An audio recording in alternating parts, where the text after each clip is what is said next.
बिस्मिल्लाहिर्रहमानिर्रहीम। अस्सलाम वालेकुम dear students. I am Mohammad Arshad Ansari from Aspire college Jhang. बेटा, आज जिस टॉपिक पर हम डिस्कशन करने जा रहे हैं वो ये है कि हम how to solve paper English and how to get maximum of marks. असल में बेटा, ये पेपर प्रेजेंटेशन एक इंतहाई अहम मरहला होता है जो समझने का होता है, जिस पेपर प्रेजेंटेशन की वजह से आप अपनी जो साल भर की मेहनत होती है उसमें आप मैक्सिमम नंबर हासिल कर लेते हैं। अगर एक पेपर प्रेजेंटेशन अच्छी ना हो तो एक बच्चे ने सारा साल जो मेहनत की होती है वो ज़रा सी गफलत की वजह से अच्छे नंबर हासिल नहीं कर सकता। तो लिहाजा बेटा, हम इस लिमिटेड से टाइम में कोशिश करेंगे कि वो एरियाज़ जिन बच्चों को जो एरियाज़ बच्चे निगलेक्ट करते हैं उन एरियाज़ की तरफ मैं आपको निशानदही कराऊंगा और पूरे पेपर पैटर्न पर भी डिस्कस करेंगे। तो गौर से मेरी बातें तवज्जो से सुनिएगा। तो ये पूरा पेपर फॉर्मेट मैंने आपके सामने लिखा हुआ है, ठीक है। इसी को हम डिस्कस करते हैं वन बाय वन कि किस तरीके से हमने टाइम मैनेजमेंट करनी है और किस तरीके से हमने पेपर प्रेजेंटेशन करनी है। आपने हर पेज पर एक मुनासिब से फासला रखकर हाशिया लगाएंगे, ठीक है। सबसे पहले हमने, आपको पता है 100 मार्क्स का पेपर है और 3 आवर्स टाइम होता है। उसमें पहले नंबर पर हमें ऑब्जेक्टिव पेपर दिया जाता है जिसके 20 मार्क्स होते हैं और टाइम 30 मिनट्स होता है। उन 20 मार्क्स को हम 3 हिस्सों में डिवाइड किया गया होता है। क्वेश्चन नंबर 1 को ABC, ये मैंने आपके सामने लिखा हुआ सिनोनिम्स 10 मार्क्स। अब ये सिनोनिम्स कहां से आएंगे? बुक 1 से आएंगे और बुक 3 के 2 हिस्से हैं, आपको पता है, प्लेस और पोएम्स। इन तीनों पोर्शन से सिनोनिम्स आएंगे। फिर एमसीक्यूज 5 सेंटेंसेस होते हैं, ठीक है। ये 5 सेंटेंसेस भी आपको इन्हीं 3 बुक से आएंगे, बुक 1 और बुक 3, यानी कि बुक 3 के 2 पोर्शंस हैं। ये 3 पोर्शंस हम कहेंगे, इन 3 पोर्शन से आएंगे। उसके बाद करेक्ट फॉर्म ऑफ वर्ब है। करेक्ट फॉर्म ऑफ वर्ब ये है, ये बेटा आपने मैट्रिक में भी क्वेश्चन आपको आता था कि आप वर्ब की जगह खाली छोड़ी गई होती है, उसकी स्पेस ब्लैंक होती है और आगे 4 पॉसिबल वर्ब्स लिखे होते हैं। तो जो वर्ब सूटेबल होता है उस सेंटेंस के मुताबिक उस वर्ब को आपने टिक करना होता है या उसका बबल फिल करना है। अब हमने क्या करना है, ये 20 आपके एमसीक्यूज हैं। तो बेटा, जिन क्वेश्चंस के जो फर्स्ट रीडिंग हमने करते जाना है पेपर की, जिन क्वेश्चंस के आपको 100% क्वेश्चन के आंसर आते हैं, जिन क्वेश्चंस के आंसर आपको 100% आते हैं, तो उन क्वेश्चंस के आप बबल फिल करते जाएंगे। लेट्स सपोज आप फर्स्ट रीडिंग में 10 क्वेश्चंस के बबल फिल कर पाते हैं, 10 क्वेश्चंस पर आपको डाउट है, तो अब ये होगा कि कम से कम आपके पहले 5 या 6 मिनट में आपके क्या हो गए, 10 बबल आपने फिल कर लिए, 10 क्वेश्चन सॉल्व कर लिए।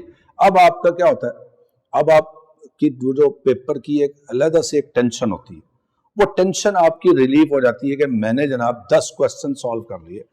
अब आप हर क्वेश्चन को, एक एक क्वेश्चन को क्या करें, आप गौर से पढ़ें और फिर उसको समझें, उसका क्या एग्जामिनर पूछ रहा है, क्या पॉसिबल आंसर हो सकता है।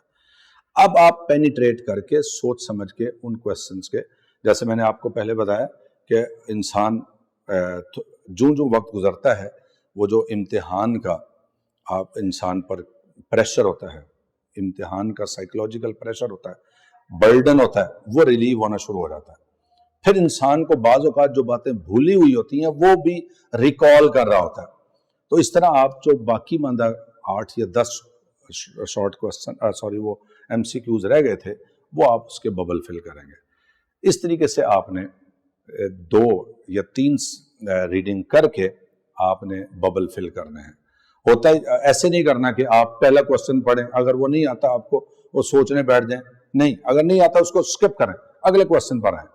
पहली रीडिंग में ऐसे करना है कि जो क्वेश्चन आते हैं उसको बबल फिल करते जाएं, बाकी जिन पर आपको डाउट है वो सेकंड रीडिंग में उनको करें आप। इस तरह आप अपने आप को खासा सिक्योर रखेंगे और टाइम भी बचा पाएंगे। अब हमारा दूसरा हिस्सा है सब्जेक्टिव पेपर का। उसके बेटा मार्क्स 80 हैं और टाइम 2.5 घंटे हैं, यानी कि 150 मिनट्स। इन 150 मिनट्स में आपका क्वेश्चन नंबर 2 के 3 पार्ट्स हैं, शॉर्ट क्वेश्चंस। ठीक है, short questions book 1 short stories की है, उसमें से आपको 9 शॉर्ट क्वेश्चंस में से 6 लिखने होंगे, यानी कि 12 मार्क्स। फिर बुक 3 बी पोर्शन इसी क्वेश्चन का बुक 3 से है, प्लेज। 3 प्लेज हैं आपके कोर्स में, 5 शॉर्ट क्वेश्चन आएंगे, 5 शॉर्ट क्वेश्चन आपने अटेम्प्ट करने हैं 8 में से, तो 10 मार्क्स होंगे ये। और फिर क्वेश्चन बुक 3 है, 3 सी पोर्शन पोएम्स का, आपको टोटल 6 क्वेश्चन आएंगे और 6 क्वेश्चंस में से आपने 4 के आंसर्स लिखने होंगे। ठीक है, तो ये 8 मार्क्स होंगे। तो आप देखें, आप 12, 10, 8, ये 30 मार्क्स हो गए आपके। ठीक है बेटा, तो ये 30 मार्क्स का आपका क्वेश्चन है। ठीक है, तो अब इसमें आपने ये करना है कि हमने देखें, जैसे ये 9 में से 6 करना है, तो आपने प्रॉपर सिलेक्शन होनी चाहिए। आपने एडिशनल शॉर्ट क्वेश्चन पहली अटेम्प्ट में नहीं लिखने। आप टाइम, क्योंकि ये पेपर आपका जरा लेंथी होता है फर्स्ट ईयर का, आपने जितने रिक्वायर्ड क्वेश्चन है उतने लिखें, प्रॉपर सिलेक्शन करें। जिनके आपको कॉम्प्रिहेंसिव आंसर आते हैं वो आप क्वेश्चन पेपर पर टिक करें और उनके आंसर आप लिखना शुरू करें। आप क्वेश्चन नंबर 2 लिखें, पार्ट ए लिखें, और फिर जो क्वेश्चन नंबर आपने सिलेक्ट किया उसका नंबर देकर, और थोड़ा सा आपने क्या करना है, उसको क्वेश्चन की हिंट दे दें ताकि एग्जामिनर समझ जाए कि कौन सा आप क्वेश्चन लिख रहे हैं। इस तरह आप 6 शॉर्ट क्वेश्चन लिखें। उसके बाद फिर आप लिखें पार्ट, लाइन लगाएं, फिर पार्ट बी लिखें। पार्ट बी लिखने के बाद फिर उसी तरीके से 5 शॉर्ट क्वेश्चंस की क्या करें, आप उसको सिलेक्शन करें, फिर उसी तरह 5 शॉर्ट क्वेश्चन लिखें और कंप्रिहेंसिव आंसर लिखना है। जितनी बात पूछी जा रही है उतनी लिखनी है। जिस टेंस में सवाल पूछा जा रहा है उसी टेंस में जवाब लिखना है। अगर प्रेजेंट टेंस में सवाल पूछा जा रहा है प्रेजेंट में लिखना है, पास्ट टेंस में सवाल पूछा जा रहा है पास्ट में लिखना है। ठीक है, फिर सीक्वेंस ऑफ टेंस का भी ख्याल रखना है कि अगर आप लिखते हैं पोएट सेज, तो शुरू में आप प्रेजेंट टेंस लिख रहे हैं, तो आगे फिर कोई सा भी टेंस लिखा जा सकता है। अगर आप लिखते हैं द पोएट सेड या राइटर सेड, ठीक है, या द किंग सेड, तो शुरू में आपने पास्ट टेंस लिखा तो आगे भी पास्ट टेंस होगा। ये होता है सीक्वेंस ऑफ टेंस। ठीक है, तो ये 5 शॉर्ट क्वेश्चन करेंगे, फिर उसके बाद सी लिखकर 4 शॉर्ट क्वेश्चन लिखेंगे पोएम के। अगर आप चाहते हैं कि एडिशनल लिखना है तो आप एडिशनल अभी शॉर्ट क्वेश्चन नहीं लिखेंगे, इसकी बेटा स्पेस छोड़ देनी है आपने, क्योंकि पहले हमने रिक्वायर्ड पेपर हल करना है। ठीक हो गया। उसके बाद बेटा हमारा क्वेश्चन नंबर 3 आ जाता है, लेटर राइटिंग और एप्लीकेशन राइटिंग। जो अच्छे बच्चे हैं, जिन्होंने अच्छे नंबर हासिल करना है, उनको मैं हमेशा कहता हूं कि आपने लेटर राइटिंग को अटेम्प्ट करना है। ठीक है, जो मीडियोकर बच्चे हैं या बिलो एवरेज बच्चे हैं, उनकी मर्जी है, लेटर लिख लें या एप्लीकेशन लिख लें। ठीक है, लेटर राइटिंग लिखेंगे, आपको पता है कि लेफ्ट साइड पर या राइट साइड पर आप क्या लिखेंगे, examination hall, E capital, hall का एच कैपिटल, फिर कॉमा लगाएंगे, फिर सिटी एबीसी लिखेंगे, ए के बाद डॉट। ठीक है, ऐसे हम लिख लेते हैं। देखें, मैं आपको यहां बता भी देता हूं, चलें, कि एग्जामिनेशन हॉल ऐसे कैपिटल लेटर से, comma, city A B C, और डेट लिखने का तरीका आसान क्या है कि आप पहले मंथ का नाम लिखेंगे, जैसे मई 15, 2023, और यहां डॉट लगाएंगे। ये आपका बेटा क्या हो गया, एग्जामिनेशन हॉल। फिर आप लेफ्ट साइड पर आकर यहां माय डियर सर या माय डियर फ्रेंड लिखेंगे और कॉमा लगाएंगे, और जहां कॉमा लगाएंगे वहां से आपने लेटर लिखना शुरू कर देना। पैराग्राफ की शक्ल में आप लिखते जाएंगे। उसमें फिर क्या करेंगे, आप लेटर में कोटेशंस की भरमार नहीं करनी। एक लेटर में मैक्सिमम 3 to 4 कोटेशंस मैक्सिमम हैं। इससे ज्यादा कोटेशन आप करेंगे तो जैसे कहा जाता है ना कि excess of everything is bad, तो इससे आपका इंप्रेशन लूज होगा। तो लेटर लिखने के बाद आप, अब बच्चे पूछते हैं जी कितने पेज का हो, तो लेटर बेटा ना बहुत ज्यादा लंबा हो ना बहुत ज्यादा मुख्तसर हो। अब वहां हमने नॉवल नहीं लिखने लग जाना, अपनी बात टू द पॉइंट करनी है, ठीक है। फिर आपने क्या लिखना है एंड पर, यूअर्स लविंग, यूअर्स लविंगली, ठीक है, या यूअर लविंग सन।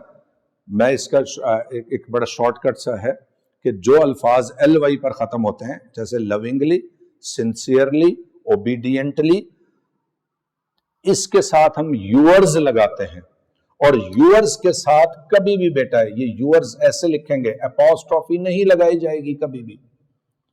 और फिर उसके बाद हम, अगर आप एल वाई वाले अल्फाज नहीं लिखते, लविंग, सिंसियर, डियर, तो फिर हम क्या करेंगे, यूअर लविंग डॉटर, फिर हम यूअर्स नहीं लिखेंगे, सिर्फ यूअर लिखेंगे। ये आपका लेटर हो गया। एप्लीकेशन अगर आप लिखना चाहते हैं, इसी तरीके से लेफ्ट साइड पर क्या लिखेंगे, द प्रिंसिपल, प्रिंसिपल का स्पेलिंग PRINCIPAL होता है, कॉमा, फिर आप क्या लिखेंगे अगली लाइन पर, गवर्नमेंट कॉलेज, कॉमा, फिर सिटी ABC। तो सिटी ABC लिखने के बाद फिर आपने बेटा क्या करना है, देखें, जब आपने the principal, government college, city ABC लिख लिया, फिर आपने हेडिंग देनी है सब्जेक्ट, ठीक है। सब्जेक्ट का मतलब है कि किस मौजू पर आप एप्लीकेशन लिख रहे हैं, मतलब application for remission of fine. अगर रिमिशन ऑफ फाइन पर एप्लीकेशन आ गई तो आप लिखेंगे application for remission of fine, ठीक है। ये सब्जेक्ट लिखकर यहां पर आप application of remission of fine, नीचे आप लिखेंगे सर और फिर कॉमा लगाएंगे और आप अपना एप्लीकेशन मुकम्मल करेंगे, ठीक है। एप्लीकेशन मुकम्मल करने के बाद यूअर्स ओबीडियंटली लिखेंगे और XYZ लिखेंगे, ठीक है। जिस लाइन पर आपने यूअर्स ओबीडियंटली लिखना है, उसी लाइन पर लेफ्ट साइड पर आकर आपने क्या लिखना है, डेटेड, ठीक है। ये डॉट लगाएंगे, वही जैसे मैंने आपको लेटर में बताया कि पहले मंथ का नाम मई 15, 2023, ऐसे डेट लिखेंगे। इसी के पैरेलल यहां पर यूअर्स ओबीडियंटली आ जाएगा, ये आपका एप्लीकेशन लिखा जाएगा। नेक्स्ट क्वेश्चन है आपका स्टोरी राइटिंग। 2 मॉरल्स आते हैं आपको इम्तिहान में, उन 2 मॉरल्स में से एक मॉरल पर आपने स्टोरी लिखनी होती है। आपने क्या लिखना है, हेडिंग देना है क्वेश्चन नंबर 4। अब आपने शुरू में मॉरल नहीं लिखना। मैंने देखा है कि मैक्सिमम 80% बच्चे, बड़े लाइक बच्चे, अगर बिलफर्ज do good have good moral आ गया तो शुरू में डू गुड हैव गुड लिख देंगे। तो बेटा ये याद रहे, मॉरल हमेशा स्टोरी लिखने के बाद लिखा जाता है। मॉरल को हेडिंग के तौर पे यूज नहीं करना। हेडिंग पर क्या लिखेंगे, टाइटल, और टाइटल के गिर्द इन्वर्टेड कॉमास लगाएंगे। टाइटल के गिर्द क्या लगाएंगे, इन्वर्टेड कॉमास नहीं लगाएंगे, सॉरी, टाइटल के गिर्द इन्वर्टेड कॉमास लगा दिए जाते हैं, कभी भी इन्वर्टेड कॉमास नहीं लगाएंगे। आप अंडरलाइन कर सकते हैं उसको, टाइटल को, इन्वर्टेड कॉमास नहीं लगाएंगे। उसके बाद आप स्टोरी लिखेंगे। स्टोरी लिखने के बाद एंड पर आप मार्कर से बेटा क्या करेंगे, देखें, हेडिंग देंगे ऐसे, मॉरल, और ये, और जो मॉरल इम्तिहान में लिखा गया होगा, जैसे मैंने अभी आपको कहा डू गुड हैव गुड, जो क्वेश्चन पेपर में, वो यहां पर डू गुड हैव गुड लिख देंगे। और फिर मॉरल के गिर्द इन्वर्टेड कॉमास अक्सर बच्चे लगाते हैं, आपने मॉरल के गिर्द इन्वर्टेड कॉमास नहीं लगाएंगे। तो स्टोरी लिखने के बाद लाइन लगाएं बेटा। अब आपका क्वेश्चन नंबर 5 आ गया, ठीक है। अब क्वेश्चन नंबर 5 के 3 पार्ट्स हैं, ठीक है। रेफरेंस आपको एक स्टंजा आएगा, आपको पता है बुक 3 से आता है, पोएम्स से एक स्टंजा आएगा, उसमें आपने रेफरेंस लिखना है। रेफरेंस आपको पता है, आप पहले हेडिंग देंगे रेफरेंस, स्पेलिंग देख लें। रेफरेंस के बाद आप कॉलन लगाएंगे, फिर क्या लिखेंगे आप, these lines have been taken from the poem, ठीक है। देखिए मैं यहां पे लिखता हूं रेफरेंस, ऐसे हम अगली लाइन पर लिखेंगे, the lines under review have been extracted from the poem The Rain. Title हमेशा कैपिटल लेटर में और इन्वर्टेड कॉमास में आएगा ऐसे. The rain written by W.H. Davies. Poet का नाम सिर्फ कैपिटल लेटर से होगा, इन्वर्टेड कॉमास नहीं आएंगे. तो ये जो मैंने आगे लिखा है ना 2 + 1 + 2, इसका मतलब है एक नंबर आपको पोएम का नाम लिखने का और एक नंबर आपको पोएट का नाम लिखने का दिया जाएगा. तो ये बड़े एहतियात से पोएट का नाम सिर्फ कैपिटल लेटर से आएगा, जबकि टाइटल, पोएम का टाइटल कैपिटल लेटर से और इन्वर्टेड कॉमास में. उसके बाद बेटा आप हेडिंग देंगे कॉन्टेक्स्ट. ठीक है, कॉन्टेक्स्ट की हेडिंग देंगे, कॉन्टेक्स्ट लिखेंगे आपको पता है 4 से 5 लाइनें, ये 6 लाइनों का कॉन्टेक्स्ट लिखा जाता है. उसके बाद नेक्स्ट हमने क्या करना है, एक्सप्लेनेशन. एक्सप्लेनेशन की हेडिंग देंगे हम. अब एक्सप्लेनेशन में बेटा क्या किया जाता है, अमूमन देखें उसके स्पेलिंग ना, एक्सप्लेनेशन के बच्चे कैसे लिखते हैं, ऐसे लिख देते हैं. एक्सप्लेनेशन में आई कभी भी नहीं आएगा, ये जहन में रखा जाए. एक्सप्लेनेशन के स्पेलिंग क्या होंगे, ये होंगे एक्सप्लेनेशन के. फिर आप बेटा एक्सप्लेनेशन लिखें. अब एक्सप्लेनेशन आपने टू द पॉइंट लिखनी है. अच्छे बच्चे एक 1.5 पेज की भी एक्सप्लेनेशन लिख जाते हैं. ठीक है, अगर आप लिख सकते हैं 1.5 पेज की भी एक्सप्लेनेशन लिखें. और मैं जो अपने स्टूडेंट को सिखाता हूं एक्सप्लेनेशन, मेरे स्टूडेंट बड़े 2-2 पेजेस की लिख जाते हैं. और फिर उसके बाद जब आप एक्सप्लेनेशन लिख लें, फिर मैंने बच्चों को सिखाया है कि आर्टिस्टिक क्वालिटीज लिखनी है. आर्टिस्टिक क्वालिटीज का मतलब क्या है कि जो उस पैराग्राफ, जो उस स्टेंजा के बारे में आर्टिस्टिक क्वालिटीज हैं, आर्टिस्टिक मेरिट्स हैं, वो आपने पॉइंट्स की शक्ल में 1 2 3 4 करके तकरीबन एटलीस्ट 5 पॉइंट्स लिख दें. इस तरह आपका बेटा ये क्वेश्चन हल हो जाएगा. फिर बी आप लिखेंगे, part B pair of words. ये आपके 8 पेयर्स आएंगे, 8 में से 5 लिखने.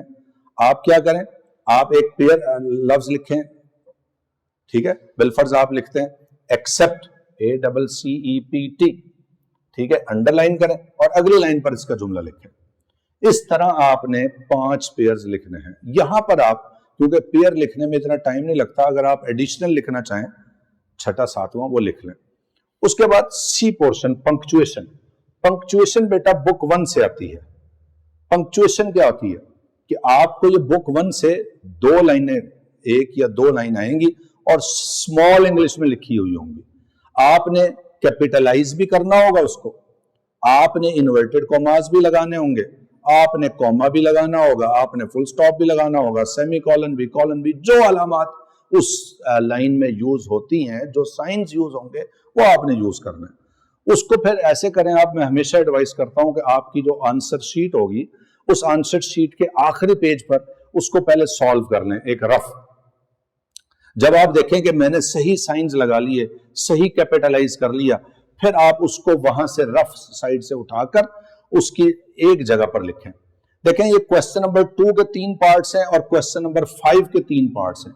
ये तीनों पार्ट्स जब आप क्वेश्चन नंबर 2 शुरू करें तो तीनों पार्ट्स इकट्ठे करने हैं. जब क्वेश्चन नंबर 5 शुरू करें तो तीनों पार्ट्स इकट्ठे करने हैं, दरमियान में कोई और क्वेश्चन नहीं करना. जब एक पार्ट खत्म हो जाए लाइन लगाएं, उसके बाद हेडिंग दे क्वेश्चन नंबर 5 पार्ट बी और फिर उसे हल करें. फिर लाइन लगाएं, फिर लिखें question number 5 question part C, इस तरह उसे हल करें. ठीक हो गया. फिर बेटा आखिरी क्वेश्चन हमारा रह जाता है ट्रांसलेशन इनटू उर्दू. अब ये एक पैराग्राफ आता है इंग्लिश का. इस पैराग्राफ, ये आपको पता है कि बुक 1 से आएगा और एक ही पैराग्राफ आएगा, इसमें चॉइस नहीं होती. तो इसको फिर बेटा आपने क्या करना है, जो आपका आंसर शीट है उसके आखिरी पेज पर आप चले जाएंगे. आखिरी पेज पर जाकर इसकी ट्रांसलेशन लिखेंगे उर्दू में. ठीक है बेटा, इसकी उर्दू में ट्रांसलेशन लिखेंगे और बामुहावरा तर्जुमा लिखेंगे. ठीक है, जहां पर जिस जुमले के गिर्द इन्वर्टेड कॉमास लगाए गए होंगे उसकी ट्रांसलेशन भी इन्वर्टेड कॉमास में होगी, क्योंकि वो डायरेक्ट स्पीच में ट्रांसलेशन होती है, जुमले होते हैं. तो डायरेक्ट स्पीच की ट्रांसलेशन डायरेक्ट स्पीच में ही करनी है, ठीक है। जब आप देखें कि मेरी ट्रांसलेशन दुरुस्त हो गई, सही हो गई, तो फिर आप क्या करेंगे, इसको उठाकर, जैसे मैंने कहा, इसकी असल जगह पर। अब बेटा ये जो हमने ट्रांसलेशन रफ पेज पर लिखी है, ठीक है, अब हमें जब श्योर हो जाएगा कि हमने दुरुस्त लिख ली है, इसको उठाकर आपने इसकी ओरिजिनल जगह पर ले आएंगे। आप क्वेश्चन नंबर लिखेंगे 6, ट्रांसलेशन इनटू उर्दू, और नीट एंड क्लीन आपने लिख देनी है। इससे आपका पेपर इंपैक्ट बहुत अच्छा बनेगा, ठीक है बेटा। ये अब इसको हम टाइम मैनेजमेंट की तरफ आ जाते हैं कि आपके 150 मिनट्स थे। 150 मिनट्स में ये आपने देखें 6, 6, 5, 11 और 4, 15 शॉर्ट क्वेश्चन लिखने। तो ये ज़हन में रखिएगा बेटा, इन 15 शॉर्ट क्वेश्चन के लिए आपने 30 to 35 मिनट स्पेंड करना है, ठीक है। उसके बाद application, letter writing, story writing, ठीक है। इन दोनों क्वेश्चंस के लिए आपने 45 मिनट्स, इन दोनों क्वेश्चंस के लिए 45 minutes, letter writing, story writing के लिए 45 प्लस 35 80 मिनट्स हो गए। अभी हमारे पास 70 मिनट बाकी हैं, ठीक हो गया। उन 70 मिनट्स में ये जो क्वेश्चन है, reference, context, explanation, pair of words और पंक्चुएशन, ठीक है बेटा। अब 70 मिनट्स हैं, आप इस पर 40 मिनट भी लगा सकते हैं, तीनों क्वेश्चन, और बड़े आराम से, बल्कि ये 35 मिनट्स में हो जाएगा। फिर भी हमारे पास देखें 35 मिनट्स बाकी हैं अभी भी। 35 मिनट्स में लेट्स सपोज आपने 15 मिनट इस पर लगा लिए, तो हमारे पास 20 मिनट फिर भी बच जाते हैं। ये बेटा आप 2-4 मिनट आगे पीछे भी कर सकते हैं। बिलफर्ज जैसे मैंने आपको बताया 45 मिनट्स हमने स्टोरी और लेटर राइटिंग के लिए करने हैं, आप उस पर 50 मिनट्स लगा लें। अगर आपके ज्यादा अच्छे आपने याद किया हुआ है, रिवीजन में आप अपनी बहुत सारी जो गलतियां अनकॉन्शियसली तौर पर की होती हैं, वो आप उनको क्या कर लेते हैं बेटा, दुरुस्त कर लेते हैं। तो बेटा इस तरीके से आपने पेपर अपना सॉल्व करना है, पेपर को रिवाइज करना है। रिवाइज करने से आप बहुत सारी गलतियां अपनी दुरुस्त कर लेते हैं और बहुत सारे नंबर सेव कर रहे होते हैं। उम्मीद है आपको ये तमाम बातें आपके लिए बड़ी हेल्पफुल साबित होंगी, और इंशाल्लाह अल्लाह ताला से दुआ है कि अल्लाह ताला आपको मैक्सिमम नंबर हासिल कर सकें और अल्लाह ताला आपको अपने मकासद में कामयाब करें। अल्लाह हाफिज़।